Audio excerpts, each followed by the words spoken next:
murder and wine. Des meurtres et du vin. L'abus d'alcool est dangereux pour la santé, à consommer avec modération. C'est qui, modération? Hello! Et bonsoir. Comment ça va? Ça va, mais ça va toujours moins bien que toi parce que tu as quelque chose. Oui, en fait, on n'est plus que deux à faire nos podcasts parce que maintenant, on a une troisième sorte de... Voilà. C'est quoi? C'est un troisième podcasteur, c'est notre champion, comment t'appelles ça? Tu sais, dans les sports américains, là. Notre cheerleader. Notre cheerleader, ouais, voilà. C'est petit Ludi, mais qui est un garçon.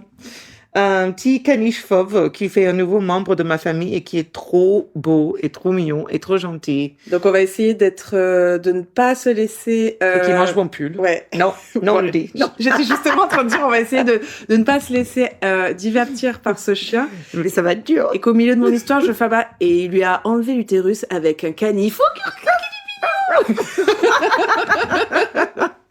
Enfin bref, on va essayer. On est très contents d'avoir ce nouveau petit membre, donc j'ai pas d'autres sujets parce que je suis complètement omnibulée par ce petit chien. Et je passe mes journées à aller faire des câlins et des bisous et je suis je suis trop amoureuse. Trop bien. Mais moi aussi, je suis trop amoureuse. On va vraiment essayer de se focus quand même, ça va être facile. C'est un test. Ouais. Moi, j'ai appris un truc, un fait divers, mais pas un fait divers meurtre du tout. Ouais.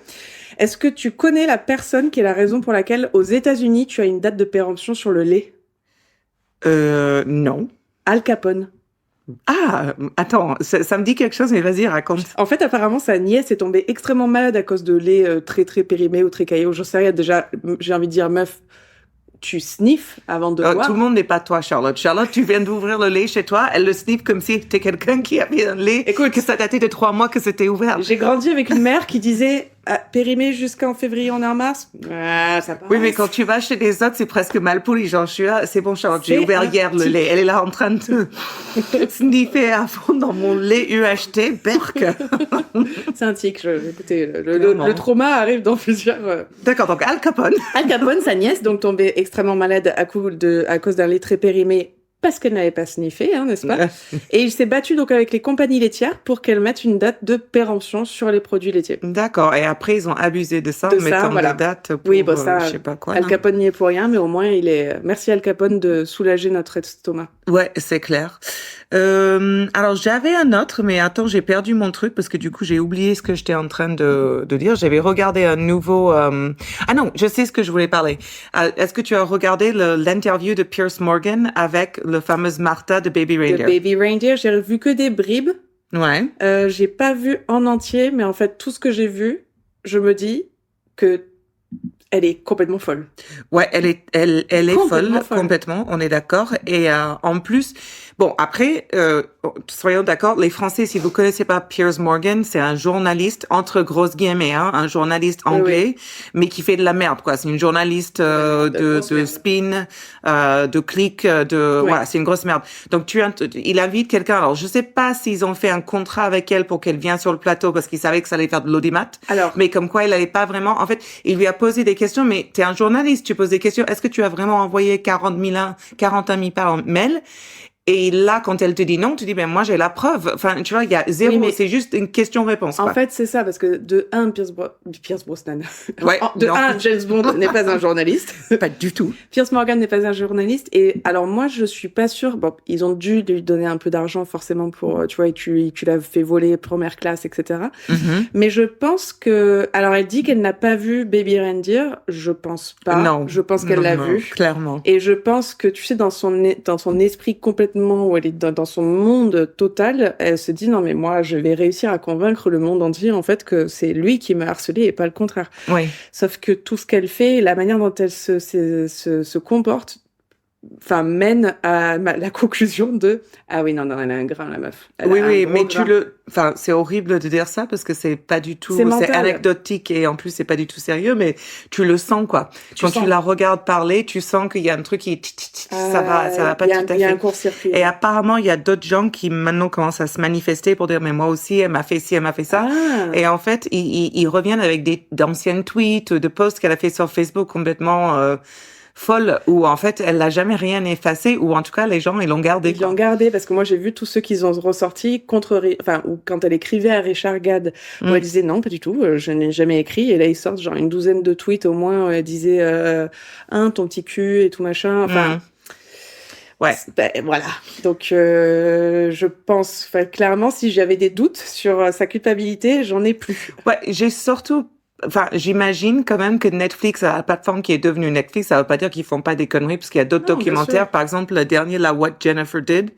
Tu vois, le truc avec l'Asiate qui a tué sa famille. En fait, il est hyper mal fait. Ils ont même utilisé l'intelligence artificielle pour faire des photos d'elle en faisant la fête, parce qu'ils en avaient pas de photos. Elle a un frère, on n'en parle jamais. Enfin, il est ultra mal réalisé et passe à côté de plein de trucs. Et en plus, c'est un peu fake.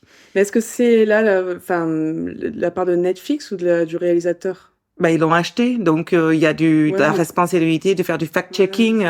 Enfin, je sais pas. Mais en tout cas, avec Richard Gad, il présente, et c'est ce qu'ils disent, comme une histoire vraie, pas basée sur une vraie histoire, etc. Donc, je suppose que Netflix a fait le minimum en vérifiant le nombre de mails, certains éléments. Je sais pas du tout. C'est le nouveau Little Million Pieces. C'est génial.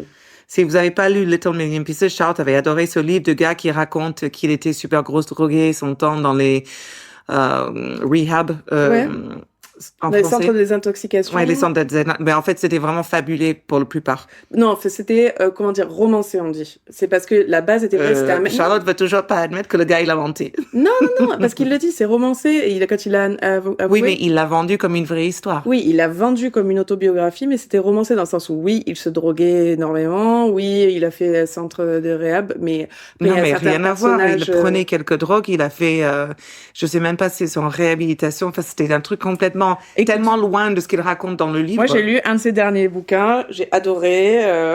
J'adore ce mec, j'adore son écriture, j'adore James Frey. Si tu m'entends, je suis avec toi. Bon, juste pour vous dire, Ludi est tout calme, là, il dort. Donc, il s'intéresse même pas au podcast. Putain, Ludi, les meurtres, quoi, merde. Ouais. Enfin, quelque chose. Est-ce que tu t'intéresses au vin? Parce que ma mère, elle s'intéresse au vin. Ouais. Oh, cette transition magnifique. Bon, je te laisse, c'est le tien. Donc, oui, je te laisse présenter. Donc ça, c'est le vin que j'avais acheté pour un épisode précédent. Que tu as donné à l'époque. Que j'ai donné à une amie, Justine, si tu nous entends, mais tu n'écoutes pas notre podcast, d'ailleurs, honte sur toi. Et elle l'a amené à une soirée, ce qui est OK en soi. Mais du coup, moi, je voulais le tester. Okay. Il s'appelle la Nuba, parce qu'on a envie de faire la fête. D'ailleurs, sur le côté, t'as marqué Party Fire. Enfin, Fire. Alors, j'ai pas trop compris cette. Ah, d'accord. En allemand, comme la grosse fire, tu sais, en Allemagne, là, to like your fire. Do you want me to like your fire? Non, le bar berlinois où il y a eu le meurtre. Où le mec. Alors, oui, tu fais appel à mon mémoire. Ah non, c'était Freiheit. C'est Freiheit, c'était pas du tout ça. La tienne non plus fonctionne. Donc, c'est dans différentes langues, n'est-ce pas? Donc, vin et origine. C'est quoi vin et origine? Je pense que c'est de Claude Serra. Donc, tout simplement. Ouais, c'est pas genre Non, parce qu'il me semble que c'est un IGP code de taux. IGP code de taux avec Terré et Picpoul. C'est un vin de 2022. Et acide. 2022. Ouais. Et en fait, c'est le caviste d'en bas de chez moi qui m'avait dit, tiens, je te donne, qui m'avait conseillé la bouteille dont je me souviens plus. Mais c'est très bien. D'ailleurs, on devrait citer le nom de ton caviste parce que c'est pas la première fois qu'il nous recommande des trucs. Et la dernière fois, c'était super bon. C'était excellent. Et c'est ce qu'il m'a dit. Il m'a dit, si vous avez aimé celui-ci, vous aimerez la Nuba. Donc, écoute. Alors, vous êtes prêts? Ah oui, et il m'a dit, vas-y. Pardon. Joli. Et il m'a dit, si vous ne l'aimez pas, c'est ma faute. Si vous l'aimez, c'est grâce à vous. C'est très beau. Oh, excusez-moi, parce que là, c'est juste à côté du micro. Donc c'était pas des glaçons, c'était des icebergs. Le Titanic a coulé à cause de ça. Arrive. Au revoir, Jack. Au revoir, Rose. Bye. Il y avait de la place sur la planche. Glou, glou, glou, glou. Oh, là, Ludi se réveille. Là, c'est vraiment le troisième podcast. C'est vraiment le fils de sa mère. Il y a du vin qui se sert. Mon petit chien. Tu peux pas boire ça. Donc, cheers. Alors, on va voir si je suis un génie ou s'il m'a vendu un mauvais vin. That's good. Très bon. Alors, attendez. Très bon. Pendant que tu dégustes, je vais essayer de... Comment t'appelles ça? Cave. Bon, on va le regarder après, on va le citer après. Et je démarre ma petite histoire. Alors, attendez. Aussi, ce qu'il faut dire... Ah, pardon. Pardon. C'est que aujourd'hui est notre dernier épisode à 2 histoires. Oui, enfin non, c'est peut-être pas la dernière, mais on change un peu le format. Ouais. On en fera d'autres où Charlotte a une histoire, où moi j'ai une histoire. Mais comme on essaie de vous faire un épisode par semaine, mais chacune aura une histoire à faire chaque semaine. Voilà, donc on va s'échanger. Donc peut-être que maintenant, on va s'échanger. Ouais, ça avait l'air... Oui, complètement. Pardon. Donc maintenant, on va... Parce qu'une histoire par semaine, c'est compliqué d'en faire 2, parce que c'est du travail. Donc on va essayer d'en faire une par semaine. Donc on va essayer, soyez indulgents s'il vous plaît. Et sinon, la cave à côté de chez moi s'appelle Les Pensées du Vin. Donc... Pense aux pensées du vin à Montpellier. Très très bon, merci beaucoup. Donc... Let's go. Alors, moi, j'ai une histoire qui a plein de titres, mais en fait, c'est pas vraiment la vraie histoire. En fait, je vous explique. Ce n'est pas ma théorie, mais en fait, il y a un peu deux meurtres dans un qu'on va réunir. Je suis déjà confuse. Super, ça commence très bien. Donc, en fait, on va parler de The Alphabet Killer, le tueur de l'alphabet, ou le tueur aux doubles initiales. Initial. Ou Crazy Joe, ce qui est mon préféré. Crazy Joe. Ouais, c'est tu passes d'un tueur en série à New York, tu vois, très énigmatique. The Alphabet Killer, voilà. Crazy Joe. Donc, au Texas, qui passe dans un pub et qui... C'est ça. Ou éventuellement, peut-être son vrai nom étant Joseph Naso, si on peut relier toutes ces crimes. C'est pour ça. N-A-2-S-A-U? N-A-S-O, je l'ai écrit. Ah non, pas du tout. Mais je l'ai vu écrit N-A-S-O. Ah non, N-A-S-O. Nassau, c'est un camp de concentration, pardon, excusez-moi. OK. Bon, ça démarre bien. Le chien nous a déconcentrés totalement. Le chien nous a déconcentrés, on a rigolé à camp de concentration. Oh, merde, tu l'avais dit. Il est tellement mignon. Voilà. Tout va bien. La honte. Alors, passons à l'histoire, s'il vous plaît. Le 16 novembre 1971, dans la petite ville de Rochester, dans le nord de l'État de New York, la petite Carmen Colon, de 10 ans, donc CC, est envoyée par sa grand-mère dans une pharmacie de West Main Street pour y récupérer une ordonnance. Le pharmacien s'occupe rapidement d'elle, mais Carmen paraît assez pressée. Je dois y aller, répète-t-elle avant de quitter la pharmacie. Mais elle ne rentre pas chez elle, et quelques heures plus tard, la famille s'inquiète forcément, parce qu'elle n'a que 10 ans. Ils vont signaler sa disparition dans la soirée aux alentours de 19h50, dont 3h30 après son passage à la pharmacie. Donc, la police de Rochester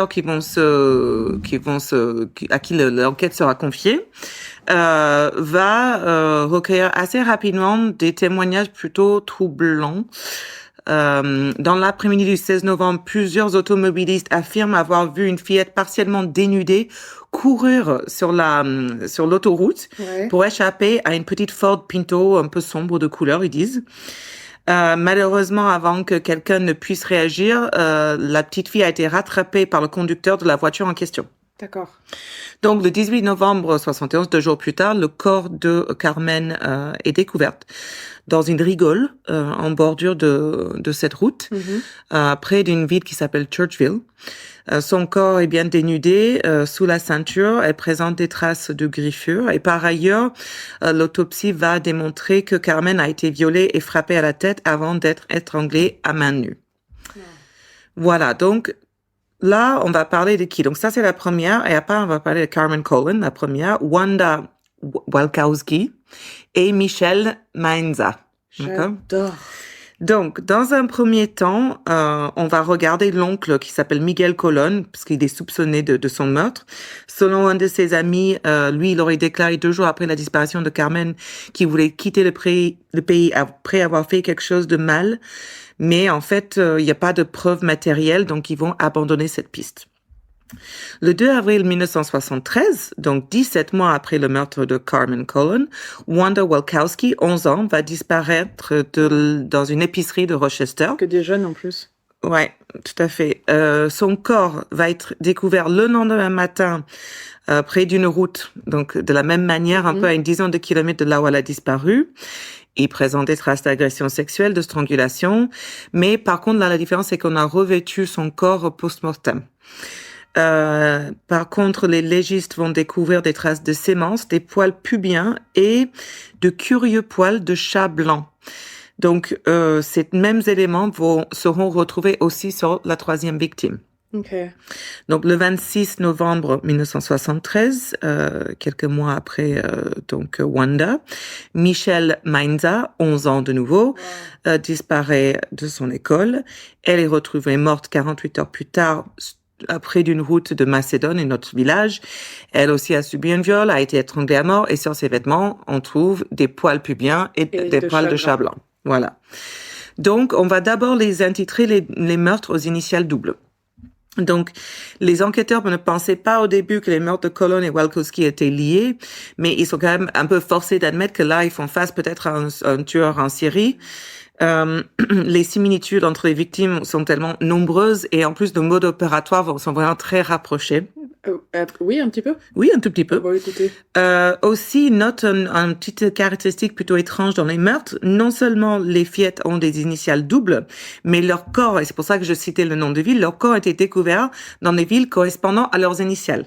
Donc, Carmen Colon à Churchville, Wanda Wachowski à Webster et Michelle Mainza à Macedon. Mais c'est du travail quand même.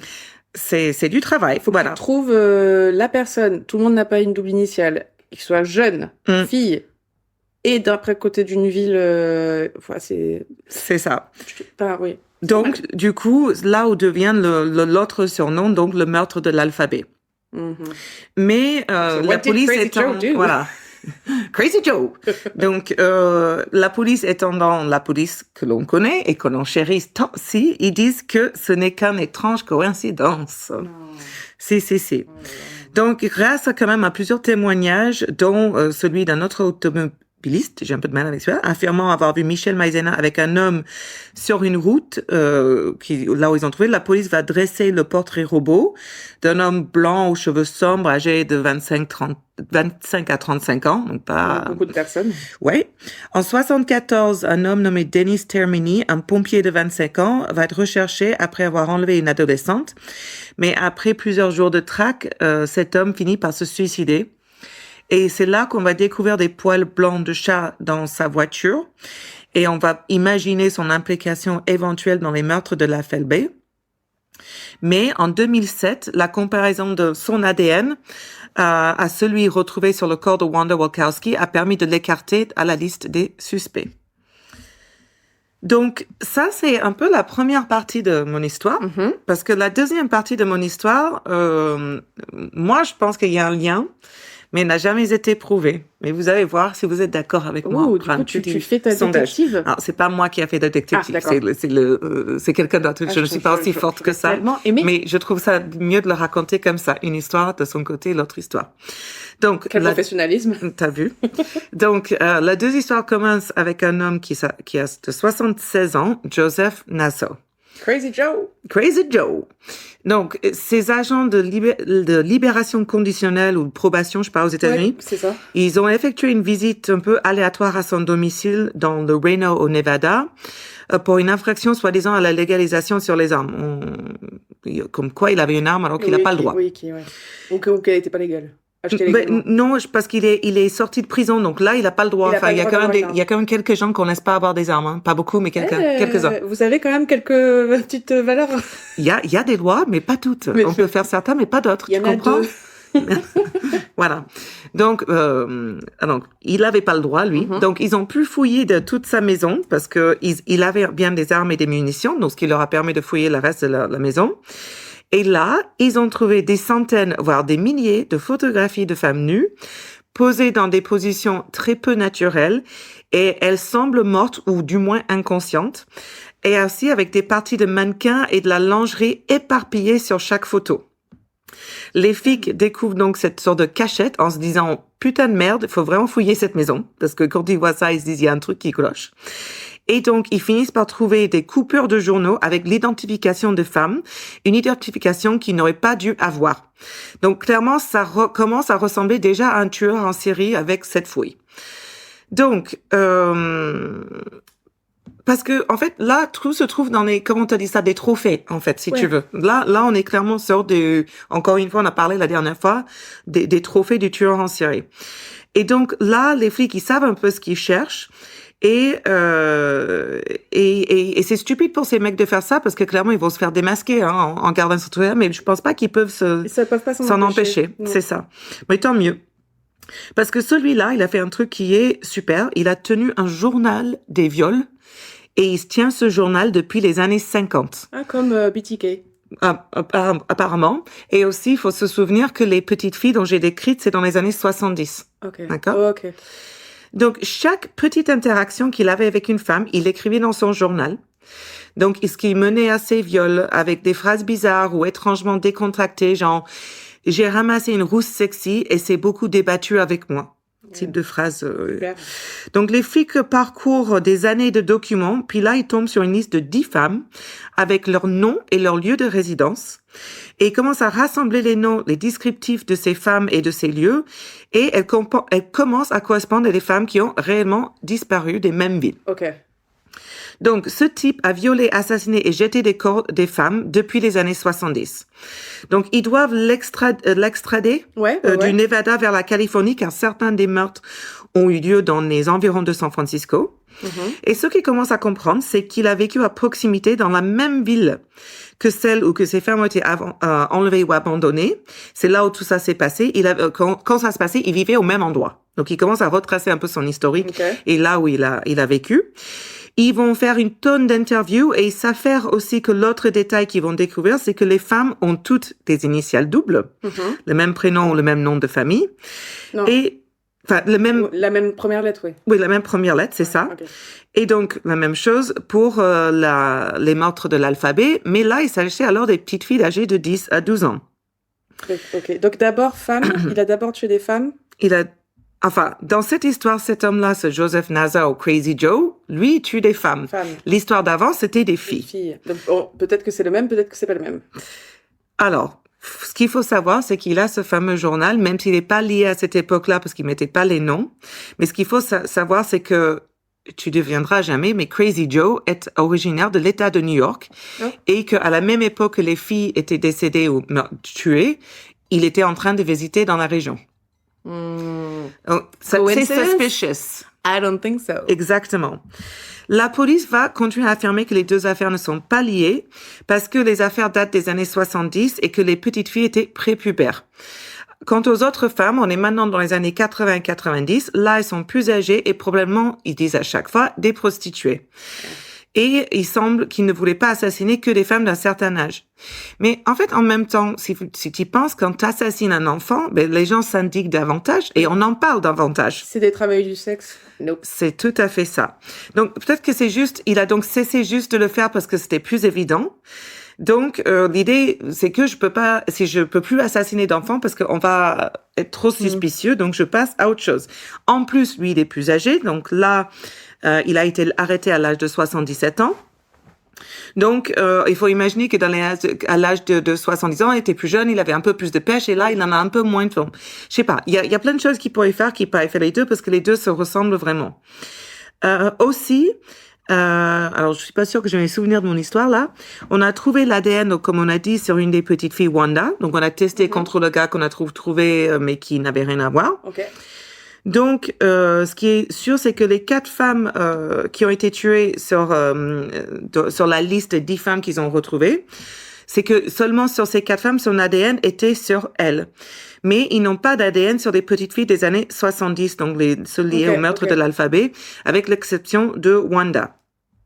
Donc, les flics, ils disent avec cette histoire d'ADN que ce n'est que coïncidence.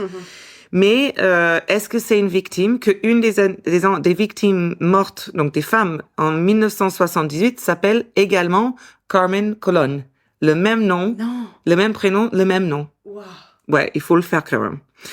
Donc, c'est le même nom que la première victime. C'est vraiment très suspicieux, tout ça. C'est ça. Voilà. Et donc, ensuite, en 1977, il y a Roxanne Ragash, qui est retrouvée donc là à Fairfax, donc on retrouve pas le même nom de ville en Californie. Donc elle n'a que 18 ans, donc je suis désolée, on passe à 11 à 18, on n'est pas en train de faire le grand écart non plus, quoi. Donc elle n'a que 18 ans, on a supposé qu'elle était une travailleuse du sexe, mais il y a zéro preuve de ça. Ses parents disent qu'elle ne l'était pas, donc c'est juste une théorie de la police. C'est juste 5 ans plus tard, le dernier meurtre en 73 de Michelle à Rochester. Donc c'est ça. Pour moi, je trouve que c'est plus une passerelle vers les femmes un tout petit plus âgées qu'un changement total de MO. C'est ça. Voilà. Donc Roxane est de nouveau abandonnée sur le bord de la route, étranglée et nue, et elle est retrouvée le 10 janvier 1977. Ensuite, deuxième Carmen Cologne. Donc elle est retrouvée le 13 août 78 sur l'autoroute de Carincas. Okay. Elle a 22 ans. Elle se trouve seulement à 30 miles, une cinquantaine de kilomètres, quelque chose comme ça, de la première victime. Puis en 1981, le corps de Shirley Patton. Donc elle, c'est la première fois qu'on n'a pas les mêmes initiales. Ouais. Mais elle aussi, elle change un peu. Elle a 56 ans. Ah oui. On l'a retrouvée échouée sur le rivage près d'un dépôt naval de Tiburon. Donc très joli endroit en Californie si vous voulez visiter. Rien à voir. Pourquoi pas? Donc, la raison pour laquelle on va en parler, c'est que Joseph Naso, ou Crazy Joe, il gère la maison dans laquelle elle vivait. D'accord? Donc, il est intimement lié avec cette dame. Aussi, il a une photo d'elle sur lui. Il est considéré comme le principal suspect et il a donné aux enquêteurs des réponses très évasives, mais il n'a quand même jamais été inculpé au cours des 30 ans qui ont suivi pour son meurtre. Donc ensuite, on a Pamela Parsons qui est retrouvée en 93, donc il a travaillé longtemps ce gars, dans le comté de Yuba. Elle avait 38 ans, donc tu vois, ça saute un peu de partout en plus. Ouais. Elle aussi, elle vivait très près de lui. Et puis on termine avec une femme qui se nomme Tracy Tafoya, qui est retrouvée morte en 94, encore dans le comté de Yuba. Donc elle, droguée, violée, étranglée, son corps a été abandonné près d'une cimetière. Donc là, Crazy Joe avait des photos et des descriptions de toutes ces personnes quand la police a fouillé ses maisons. Okay. Donc forcément, quand tout bon tueur en série, il va se représenter lui-même au tribunal. Oui, parce qu'ils ont l'ego surdimensionné. Voilà. Ted Bundy. Il est condamné, comme souvent, aux 4 meurtres en 2013. Et il est 112 ans. Ouais, il est toujours en prison. Ah, il est toujours en vie. Ouais. Okay. Une autre femme aura témoigné lors de son procès en disant qu'il avait violé. Ça serait un de ses premiers viols à Berkeley, tout près de San Francisco aussi. Elle attendait près d'un arrêt de bus. Il a un peu kidnappé et violé. Elle est allée à la police, elle a dit au tribunal, mais ils lui ont dit qu'ils pensaient qu'elle essayait simplement de rendre son petit ami jaloux en inventant cette histoire. Oh. Donc encore une histoire où on adore la police. Oui, parce qu'effectivement, si tu veux rendre ton petit ami jaloux, tu vas à la police, puis après bon, au tribunal. En gros, les histoires ne sont pas liées malgré beaucoup de trop coïncidences. C'est des travailleuses de sexe ou c'est juste des femmes qui veulent rendre leurs garçons, leurs petits amis jaloux. Mais en tout cas, on a quand même énormément d'affaires entre le 10 janvier 77 et le 14 août 94 non élucidées. Mais heureusement que lui, maintenant 80 ans, il va quand même pourrir en prison. Ça, c'est bien ça. Voilà, et l'histoire de Crazy Joe. Mais je la connaissais pas. J'aime bien quand il y a des tueurs en série avec des messages ou des énigmes où leurs victimes sont toutes comme... Genre Ted Bundy, elle était toute brune avec l'arrêt au milieu. J'aime bien ce genre de truc. Oui, non, mais c'est super intéressant. J'aime bien. Moi, j'ai trouvé ça... l'histoire initiale, ça m'avait intriguée, à vrai dire, par rapport à son nom, The Alphabet Murders. Bah ouais. Mais en vrai, l'histoire me fait un peu chier comme d'habitude. Hein. J'avoue que... C'est une histoire je trouve pas ça c'est si intéressant que ça. J'ai voulu en parler parce qu'en fait, au final, est-ce qu'on pense vraiment que c'est les deux? Mais encore une fois, c'est plein de femmes qui se font tuer. La police a pas fait grand-chose. On n'a jamais élucidé. Bon, au moins le mec est en prison. On peut dire ça. J'allais dire, au moins le mec est en prison. Oui, bon, il y a ça pour me rassurer, le vin. C'est ça. Voilà. Très bon. Il va falloir que je me resserve. Ouais, excellent. Ouais, il va falloir que je me resserve ou que tu me resserves. Je m'occupe de toi. Merci. Hop. Oups. Pardon, j'avais oublié de mettre mon téléphone sur silencieux. Tu vois, jusque-là, t'étais professionnelle et puis bim. Pardon. Oh. Alors, je suis prête. Maintenant, à moi de me reposer. Je vais sûrement te faire pleurer. Non. Je suis désolée. Je suis désolée, mais cette histoire m'a touchée. En fait, je sais pas si tu connais le dessin animé. C'est un dessin animé, un de mes dessins animés préférés, même si c'est pas mon dessin animé préféré, qui s'appelait Charlie en français. All Dogs Go to Heaven en anglais. Ouais, je crois que je l'ai jamais vu ou je l'ai vu très petite et je me souviens pas trop. Mais de toute façon, moi, des trucs... Ah, pardon. Pardon.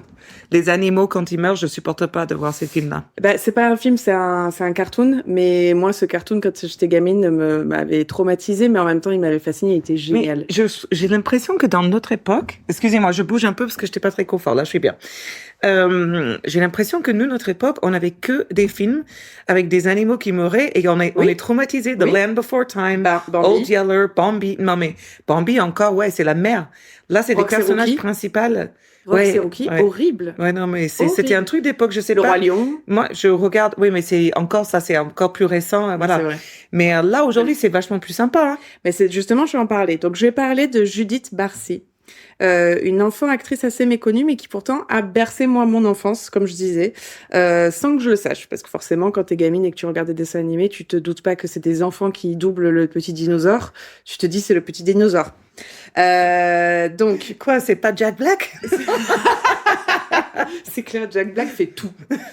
Donc, elle a effectivement prêté sa voix à Becky, le petit dinosaure trop mignon là, dans The Land Before Time. Oh, Guppy! Becky! Oui, mais elle disait à chaque fois Guppy, non? Oui, peut-être, mais je m'en souviens pas. Et donc, ce film déjà, mon Dieu, Oriane, si tu nous écoutes, d'ailleurs, cet épisode est pour toi. Ce film nous a marqué avec ma sœur. Ah, mais moi aussi, hein. Et voilà. Et donc, j'ai vraiment récemment appris le destin de cette petite actrice, mais ça m'a particulièrement touchée parce qu'elle prêtait sa voix à donc mon dessin animé préféré et complètement déprimant, Charlie, donc All Dogs Go to Heaven, qui était, elle jouait, enfin, c'était Anne-Sophie, je crois, et c'était une petite orpheline. Enfin, tout était horrible. Oui. Ça parlait de jeux d'argent, enfin, tout était horrible dans ce dessin animé. Donc, née le 6 juin 1978 en Californie de deux parents modestes d'origine hongroise, Judith Barcy a été inscrite dès son plus jeune âge par sa mère à un grand nombre de castings. Dès ses 2 ans, elle enchaîne les auditions et finit par se faire repérer alors qu'elle est en train de jouer sur une patinoire.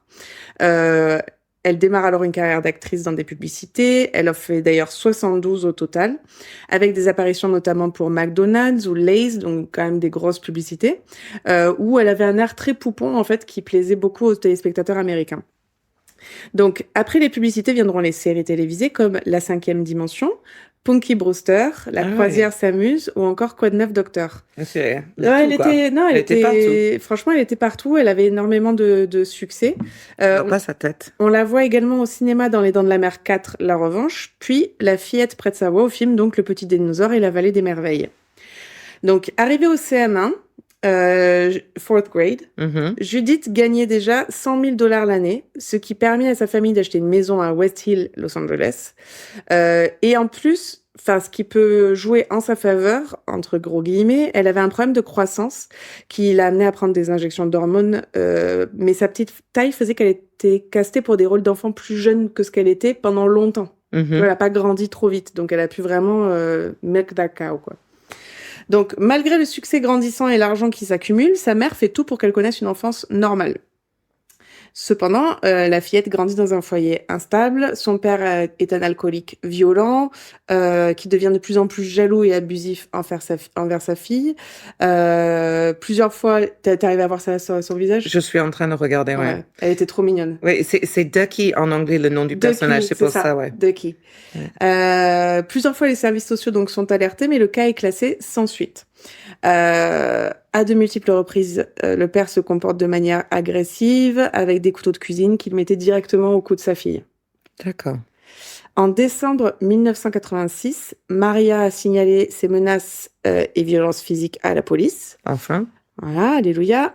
Mais bon, elle était aussi victime. Après que la police n'ait trouvé aucun signe physique d'abus, ce qui je trouve abusé, enfin et incroyable, elle a décidé de ne pas porter plainte contre lui. Donc après cet incident avec la police, Youssef aurait arrêté de boire mais a continué de menacer Maria et Judith. Ces diverses menaces incluaient de leur couper la gorge ou de brûler la maison. Il aurait également caché un télégramme informant Maria qu'un proche en Hongrie était décédé dans le but de l'empêcher de quitter les États-Unis avec leur fille.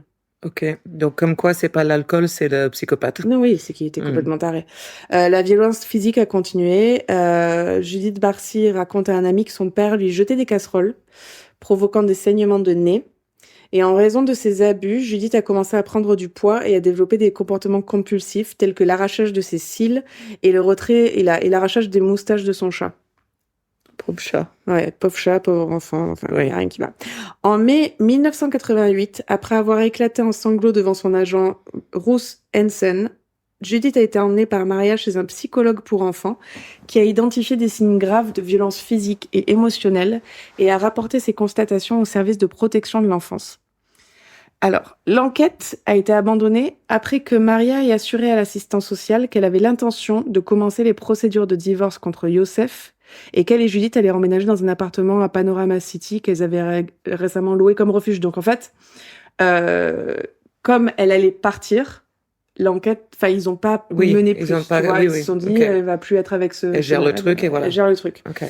Les amis de Maria l'ont encouragée à aller de l'avant avec le plan, mais elle a hésité de peur de perdre la maison familiale et ses biens. Ah ben, c'est ta fille ou ton canapé. En fait, c'est ça. Enfin, bon, bref. Ouais. Voilà. On va pas essayer de victim blaming, mais non, pas du tout. Lors d'un tournage, le père, Youssef, fait pression sur la mère et la fille en leur disant que si elles ne reviennent pas immédiatement après le tournage, il les retrouvera et les tuera. Un soir d'été en 1988, alors qu'il traîne dans son garage, il découvre des valises prêtes à partir. Il comprend alors que la mère va prendre la fuite pour de bon avec sa fille. Fou de rage, il se rend dans la chambre de sa fille Judith et l'abat d'une balle en pleine tête. Il fait ensuite connaître le même sort à son épouse. Et 2 jours plus tard, le meurtrier asperge les 2 corps d'essence puis met le feu à la maison. Et il se suicide d'un tir dans la tempe. Donc il reste plus personne dans la famille. Triste ironie de l'histoire, Judith Barcy avait brièvement joué dans Une intime conviction le rôle d'une fillette assassinée par son propre père. Et c'est là où je vais te faire pleurer. Les dernières répliques enregistrées par Judith étaient donc dans le film Charlie, donc dans mon dessin animé préféré, où elle joue une orpheline qui m'a fait pleurer 1000 fois. Et je vous laisse donc avec l'audio. Charlie, will I ever see you again? Sure you will, kid. You know, goodbyes aren't forever. Then, goodbye, Charlie. I love you. I hate you. I hate you. What's wrong with you? Elle a un problème, hein. Mais... Et ça, c'est les derniers mots enregistrés par Judith Barcy. Oh. Je sais vraiment pas ce que je fais ici. Bon, mais ouais. J'ai pas pleuré, hein. J'ai pas pleuré parce que je peux pas. Les yeux sont humides. Non, mais c'est le chien, je suis allergique. Son chien est hypoallergénique, hein, je vous dis ça. Oui, en plus, merde. Donc voilà, cette histoire m'a touchée parce que ça touchait quelque chose de mon enfance qui m'a énormément marqué. En plus, il s'appelait Charlie, quoi. Oui, en plus. Et mais ce dessin animé m'a vraiment énormément marqué. Et le destin de cette fillette m'a touchée parce que la pauvre gamine. Et en plus que ça, ce soit ses derniers mots enregistrés. Enfin, je trouvais l'histoire complètement traumatisante. Ouais. Alors, j'avais déjà entendu parler un petit truc de cette fille, de son histoire. Je ne me rappelais pas dans les détails comme tu l'as raconté. Après, encore une fois, je suis navrée, mais les petits-enfants stars de Hollywood, c'est pas bien, quoi. Non. C'est vraiment, c'est nul. Il y a tellement d'histoires glauques comme ça à la fin. Oui, il y a certaines histoires de succès, mais c'est eux la rareté et pas la norme, quoi. Donc, non, niet. Ah, ben, en tout cas, j'aurais appris la petite histoire de Becky ou Becky. Ouais, de Judith Barcy, qui a mérite d'être racontée. Donc, sur Crazy Joe et Ducky. Crazy Joe and Ducky. Crazy Joe and Ducky, baby. Ouais, donc, sur ça, c'était, je sais pas. C'était très bon. T'as encore eu un accident de voiture? Alors, Sarah a dit quand même que j'étais vachement plus drôle quand j'avais une commotion cérébrale. Donc, vous voyez un peu le soutien que j'ai de la part de cette personne. J'avais dit que peut-être que les prochains épisodes, je mets une grosse claque avant de démarrer pour voir si ça fonctionne. Mais bon, c'est pas très sympa. Je l'ai pas fait. Hein. Non, ça va être compliqué. Toutes les semaines, me prendre une claque dans la gueule. J'ai pas surtout si on fait un épisode par semaine. Oula, c'est compliqué l'histoire. Voilà. Bon, allez, bonne soirée. On vous retrouve dans une semaine. Matin. Ouais, likez, abonnez, mettez une petite éval. Partagez autour de vous. Et sur ce, bonne soirée. Bye. Si t'aimais ça, like and subscribe.